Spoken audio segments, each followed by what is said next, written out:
guys, welcome back to Arai Cool Channel. Sekarang Arai akan membahas penciptaan Nabi Adam memakan waktu 120 tahun berikut 4 tahapannya. Tapi sebelum melanjut jangan lupa untuk klik tombol like dan subscribe ya guys ya. 4 tahapan penciptaan Nabi Adam alaihissalam. Nabi Adam alaihissalam tidak dilahirkan begitu saja, tetapi melalui beberapa proses tahapan penciptaan. Beliau diciptakan tanpa ayah dan ibu. Bermula beliau diciptakan dari tanah, diproses dari tanah liat, kemudian diproses lagi hingga tercipta menjadi manusia yang sempurna. Proses penciptaan manusia pertama ini memakan waktu 120 tahun. Nabi Adam diciptakan pada hari Jumat atau penghulu semua hari ya guys ya. 4 tahapan penciptaan Nabi Adam alaihissalam. Al-Quran menceritakan secara rinci bagaimana proses penciptaan manusia pertama itu. Nabi Adam diciptakan melalui 4 tahapan sebelum tahapan penghembusan ruh. Keempat tahapan tersebut adalah: yang pertama fase turab atau tanah yang belum bercampur air, yaitu fase tanah yang belum bercampur air atau turab. Ada beberapa ayat yang menjelaskan tentang tahapan ini sebagaimana yang terdapat pada surat Al-Kahf ayat 37, Al-Hajj ayat 5, Ar-Rum ayat 20. Lalu ada surat Fajr ayat 11, Ghafir ayat 67, dan Ali Imran ayat 59. 2 dari 6 tempat itu berada pada surah Madaniyah, yaitu Ali Imran dan Al-Hajj. Selebihnya adalah pada surah-surah Makkiyah. Salah satu di antara ayat-ayat tersebut Allah berfirman, "Sesungguhnya perumpamaan penciptaan Isa bagi Allah seperti penciptaan Adam. Dia menciptakannya dari tanah. Kemudian dia berkata kepadanya, jadilah.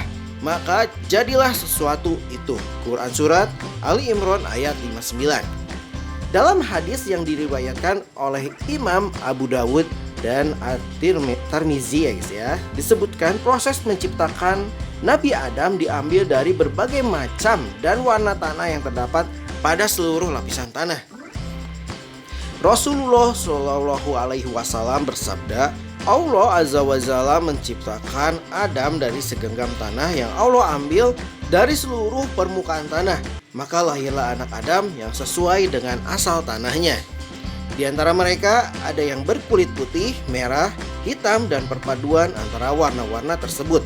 Di antara mereka ada yang bersifat lembut dan kasar, serta perpaduan antara keduanya, serta di antara mereka ada yang baik dan jahat. Hadis riwayat Abu Dawud. Fase tin atau tanah bercampur air. Tahapan kedua yaitu fase tanah yang bercampur air atau tin. Fase tin adalah fase di mana setelah tanah dicampur dengan air, karena air adalah prasyarat bagi semua makhluk hidup.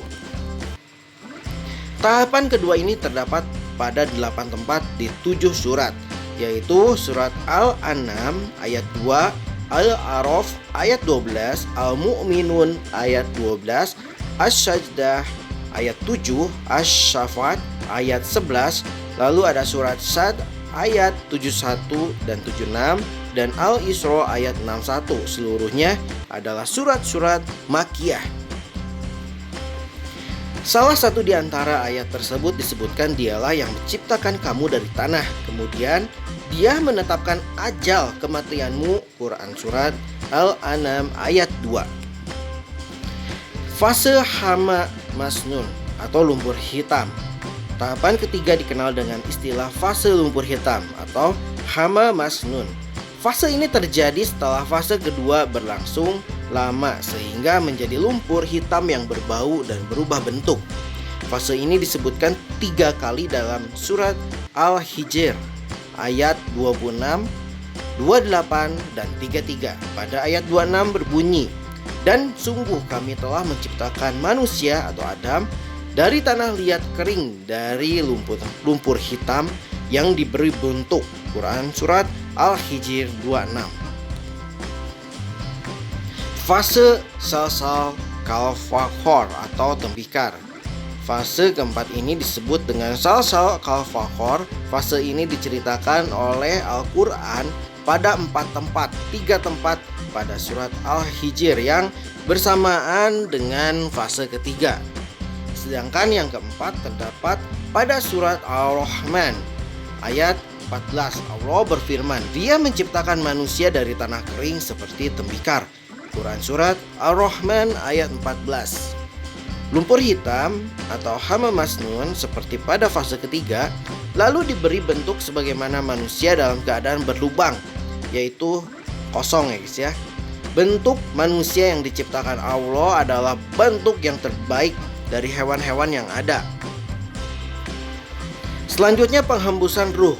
Setelah fase ini barulah masuk fase berikutnya, yaitu fase penghembusan ruh di mana orang-orangan dari tanah liat itu atas izin Allah akhirnya menjadi manusia yang hidup dan bisa bergerak yang disebut dengan bashar.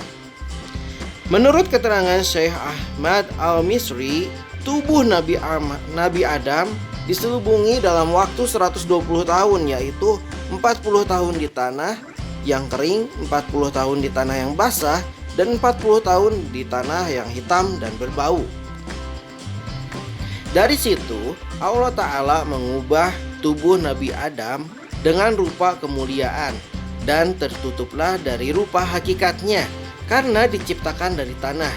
Malaikat dan iblis pun memandang rendah akan kejadian manusia. Setelah Allah menyempurnakan wujud Nabi Adam, para malaikat dan iblis diperintahkan bersujud kepada Nabi Adam. Maka ketika Allah memerintahkan malaikat sujud, semua bersujud kecuali iblis. Dia pun terusir dari surga karena kesombongannya. Itulah proses penciptaan Nabi Adam yang sangat sempurna dan merupakan satu tanda kebesaran Allah dan Dia Maha Kuasa atas segala sesuatu. Wallahu alam bisawab, dan Allah lebih mengetahui yang sebenar-benarnya. Oke guys, sekian saja info dari Araikul Channel. Semoga info ini bermanfaat untuk semuanya. Dan jangan lupa untuk klik tombol like dan subscribe ya guys ya. Dan see you, bye bye.